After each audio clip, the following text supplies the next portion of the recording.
Severino, ¿qué hacemos?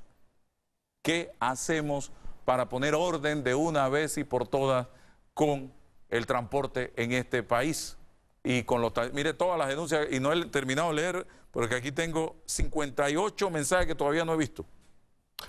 Primero que todo, muy buenos días, Álvaro. Sí, el tema del transporte es un problema recurrente, es un problema que no tiene viso de ser corregido en la medida que no exista una autoridad que ponga orden, sin lugar a dudas.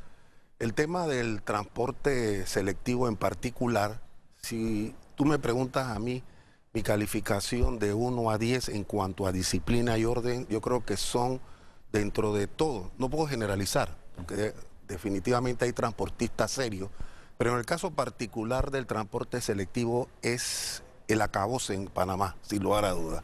No solamente en el respeto a las normas de tránsito, sino también en el servicio que debe ofrecer. Creo que no han entendido que ellos ofrecen un servicio, que el certificado de operación se les da precisamente para darlo y no para hacer lo contrario de no voy.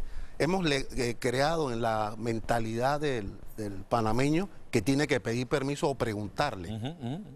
Y eso de alguna manera contribuye a agudizar más la conducta de ellos en cuanto a no ofrecer ese servicio, que es un derecho. Es que lo que debe pasar, y es lo que yo he visto en todos los países que he visitado, con el favor de Dios, yo me monto al taxi. Así es. Lléveme a tal lugar. Usted da la orden. Aquí no. Aquí es, usted por favor me puede llevar a tal lado. No voy. ¿Ya? Aquí es así, es la cultura y es la conducta del conductor de taxi en Panamá. Usted no tiene que pedirle permiso ni preguntar, usted móntese y diga, me lleva a tal lugar. Así debe ser. Y eso es lo que deben hacer, yo no sé, usted está de acuerdo conmigo, en operativos encubiertos, los agentes de la autoridad de tránsito vestidos de civil, hasta el propio director. Póngase una gorra, unos lentes, móntese en todos los taxis que pueda en la calle y dígale, lléveme a tal lugar, a cualquier hora del día, para que usted mismo se dé cuenta de lo que estamos diciendo. Yo creo que lo que aquí es claro, hay una anarquía en la conducta del transportista selectivo, por cuanto si la autoridad no ejerce los controles, podemos entender un poco por qué hoy día hay muchos taxis involucrados en delitos.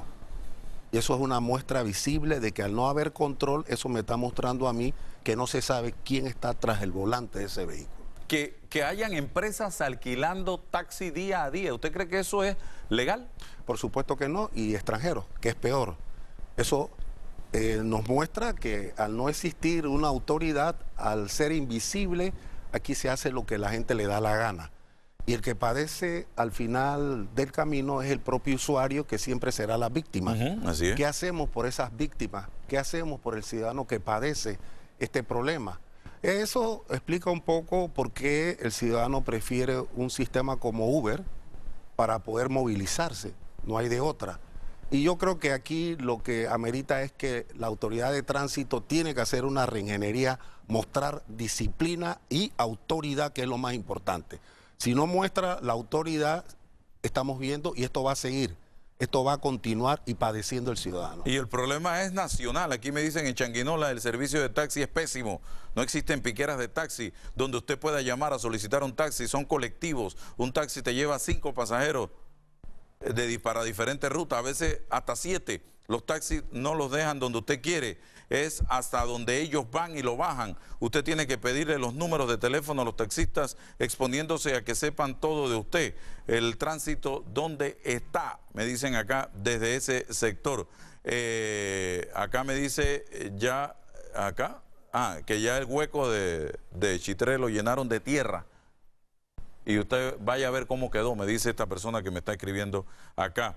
Dice, yo hice eso, de montarme al taxi sin preguntar, e iba con mi abuela, y el taxista nos bajó y además se burlaba por saber al lugar a donde necesitábamos ir, y por lo que decidí tomar Uber entonces. ¿Se da cuenta? Eso definitivamente no lo entienden. Yo creo que el director, y este es un mensaje que le quiero transmitir con mucho respeto, tiene que poner mucha atención. El usuario, el ciudadano, tiene todo el derecho de utilizar un sistema humano, porque esto no es calidad de vida. La única manera de poder hacer las cosas bien es hacer una reingeniería y tomar cartas en el asunto en cuanto se debe manejar el tema del transporte selectivo. Yo creo que es tiempo de hacer una academia en la que el conductor pase una serie de pruebas para certificarlo y que esa certificación se haga por lo menos 2 veces al año. Claro. Yo creo que haciendo estos emprendimientos podemos lograr cambios cualitativos en la necesidad de ofrecer un servicio de calidad, un servicio que genere buenas expectativas del ciudadano. Mientras no encontremos este vacío, seguiremos viendo con mucha frustración lo que día a día padece el ciudadano. Aquí me dicen, mientras no haya taxímetro, habrá no voy, pero costos subirán igual como es Uber. Bueno, vamos a exigir, pero también aquel que cumpla, que cobre lo que tiene que cobrar. No, no es el cobro discrecional. El tránsito establece el precio. El pasaje. Aun cuando muchos hacen lo que le da la gana y ponen el precio que le da la gana. Así es, así es. Bien, ¿qué está pasando en materia de seguridad? Distinguido Severino Mejía, ya la delincuencia se está extendiendo hacia áreas donde, oye, Tres Quebradas de Los Santos, un lugar tranquilo, acogedor, un pueblito pequeño del interior, ¿cuántos residentes habrán allí? Y delincuentes llegar a asaltar arma en mano a una tienda de asiáticos. Explíqueme, ¿qué está pasando? Aquí lo que se está dando es una migración de delincuentes de las ciudades terminales, Panamá, Colón, hacia el interior por 2 aspectos. Uno que tiene que ver con la delincuencia común y el otro que tiene que ver con las actividades propias del crimen organizado nacional, ligado al tema del narcotráfico. Y solamente hacemos referencia de las cabeceras. ¿Y qué pasó con otros sitios? Las montañas de las costas del Caribe. Esos sitios probablemente estén tomados por los grupos delictivos que se dedican a proteger inclusive los caletos de aquellos sitios que las lanchas rápidas dejan la droga para esperar el tiempo oportuno de que las autoridades desaparezcan y continuar, ya sea por tierra o por mar, de esa droga que se sigue la ruta Centroamérica-México y de México hacia los Estados Unidos. Esa es la situación. La situación es que el delincuente, por la presión que ejerce en la retaguardia de la Policía Nacional, no tienen otra forma de poder irse al interior y tal como tú explicas, esto nos hace ver que en el pasado tú decías, después del Puente de las Américas voy a un lugar de oasis y de paz. Ahorita es difícil pensar de esa manera. Esto, caramba, yo creo que ya es tiempo de adoptar, y hemos venido insistentemente, de una política, Álvaro, que inclusive tiene que ser una política que vaya más allá de la seguridad ciudadana. Tiene que ser una política visión 50, es decir, una política de seguridad y defensa. Y no, cuando hablamos de defensa, mucha gente dice, no, volver al militarismo. No, no es así. La Constitución es clara cuando señala que no, Panamá no tiene ejército. Pero tenemos que ver que los factores exógenos de violencia influyen indirectamente a lo interno de nuestro país. Las drogas no se producen aquí en Panamá, las drogas vienen de afuera. ¿Qué tanto estamos blindados frente a esa posibilidad? ¿Qué tanto estamos preparados al crecimiento de siembra de hoja de coca en Colombia? ¿Cuáles son las medidas más apropiadas para detener ese flujo de droga que inclusive yo desde el Instituto de Criminología vamos a abocarnos a hacer una investigación cuál es el efecto en la salud pública del consumo de droga en nuestro país, aun cuando CONAPRED y algunas otras instancias han hecho estudios.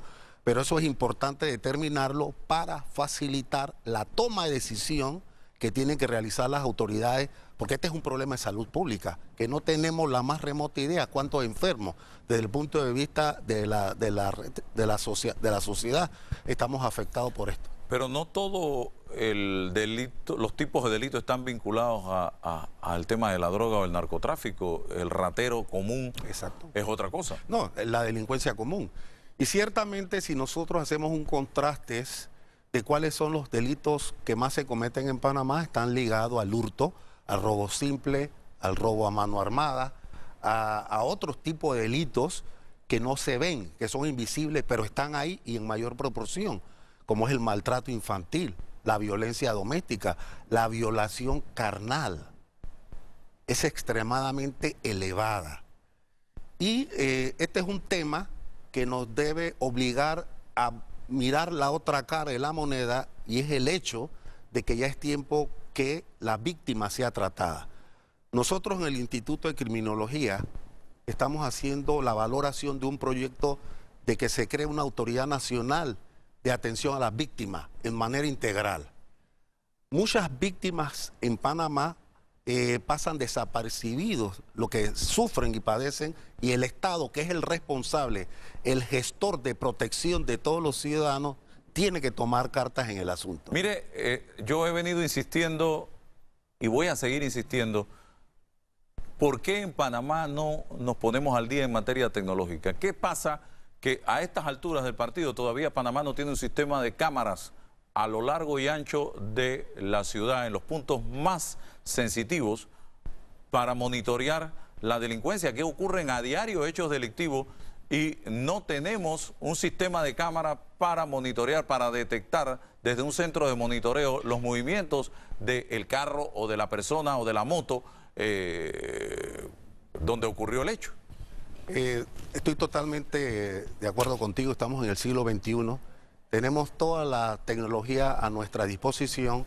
Yo creo que sembrar, y no es colocar cámaras por colocarlas, claro. Yo creo que las estadísticas que desarrolla el Sistema Integrado de Estadística Criminal nos da la información suficiente para planificar cuáles son los sitios de más riesgo para instalar esas cámaras. Y no solamente cámaras. Yo creo que yo he venido sugiriendo desde hace buen rato el uso de drones. Los drones creo que es una herramienta que tiene multiplicidad de uso, hasta en la agricultura se usan drones. Podemos utilizarlo para los temas de seguridad. Por otro lado también, todos estos elementos tecnológicos tienen que estar articulados con el recurso humano. De nada sirve la tecnología si el hombre no está. De nada sirve que las cámaras detecten un acto delictivo y no hay la respuesta. Esto tiene que desarrollar un plan integral en la que, en la medida que se detecte cualquier hecho delictivo, la respuesta tome minutos, claro, para poder resolver un problema que se agudiza más cuando muchos de estos eventos delictivos jamás se resuelven. Sí, porque aquí tenemos el caso de los jóvenes en Chorrera, que a los hijos de los asiáticos, las autoridades tenían una información tecnológicamente hablando por un celular de dónde podían estar y no llegaron a tiempo. Bueno. Y ahí está, no fueron al lugar a tiempo y ahí está el resultado. Pudieron haber evitado el desenlace fatal en estos casos. Y eso lo denunciaron aquí los propios familiares de esos muchachos en ese momento. Entonces, eso debe invitarnos como país a invertir más en tecnología, pero también a capacitar el recurso humano y a darle al recurso humano el recurso necesario para que se pueda mover y estar en el lugar más rápidamente. Sí. Yo creo, Álvaro, que no podemos únicamente pensar que el problema se va a resolver con la policía. Eso es falso. La policía hace su trabajo. La policía cumple con lo que la Constitución le señala. El asunto es integrar el esfuerzo de gestión de seguridad con otros actores. Y la pregunta que debemos hacernos es, ¿qué tanto está la justicia preparada para poder atender lo que la policía le entrega en cuanto a hechos delictivos en el país? Hoy la gente se queja de que violadores los están mandando para la casa con medidas cautelares, bueno, por el sistema penal acusatorio. Y es un sistema garantista. Muchos dicen que hay, no soy abogado, por lo tanto no puedo entrar en un detalle profundo del sistema, pero sí me parece que hay que hacer los ajustes necesarios en ese andar, porque si no la frustración ciudadana se va a incrementar. Y otro que tiene que hacer su tarea es el hogar. Sin lugar a dudas. El hogar no está haciendo su tarea, la familia no está haciendo su tarea. Así y tenemos que decirlo a una especie de mea culpa. ¿Estamos nosotros realmente haciendo nuestro trabajo como padres de familia para evitar que esa industria de fabricación de nuevos pandilleros o delincuentes siga creciendo? Tú has tocado un punto clave. El problema surge o se fragua, para bien o para mal, en el hogar. Si en el hogar no hay valores, nos encontramos con jóvenes que fácilmente son reclutados por grupos delictivos. Peor, si en ese hogar hay la ausencia de la figura paterna o la figura materna, el que cría es la abuela o el abuelo, y eso es lo que me ha llevado a mí a teorizar un poco de que yo creo que el Estado debe ser interventor. Mano dura ya. Interventor en atender cuáles son los problemas en esa fragua de formación de los proyectos de hombres y mujeres.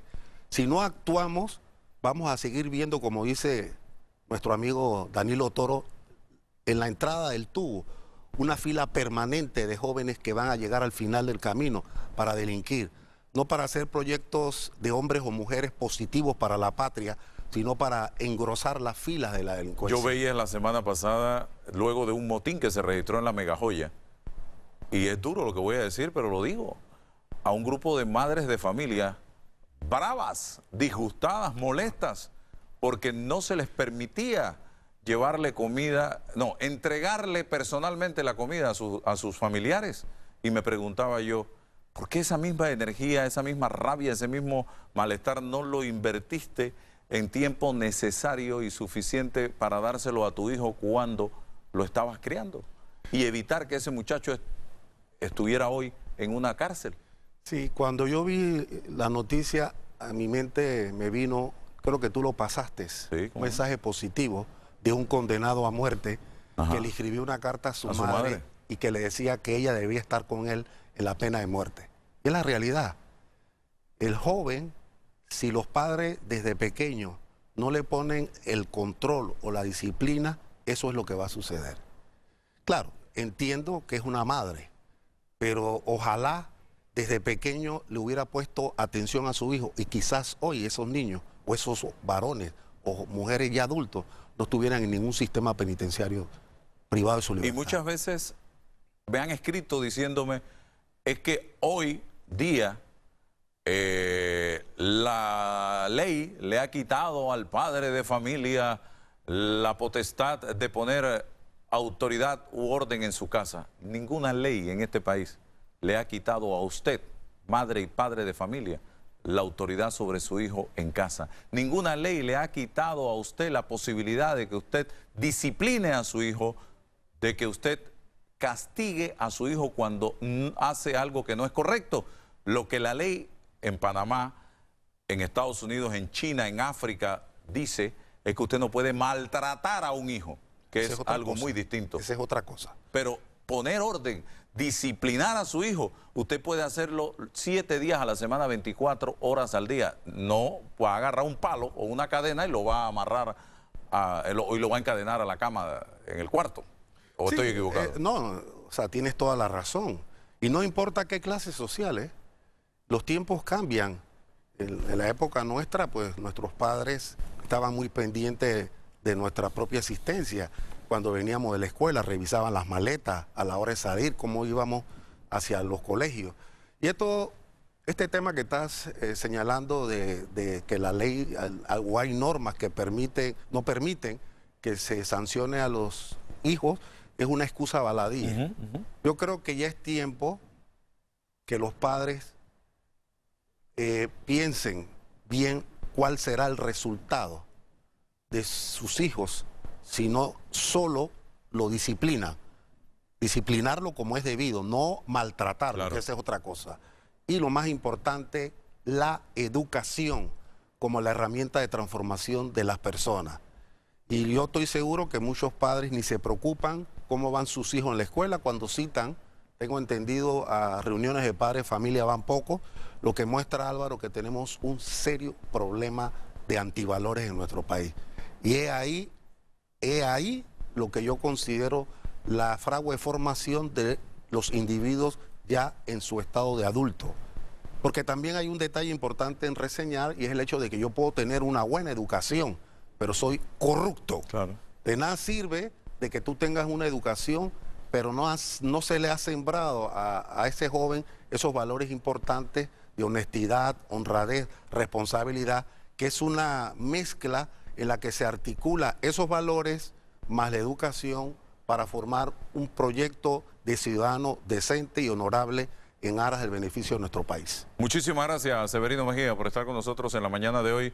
Son las 7:03, vamos a la pausa y regresamos.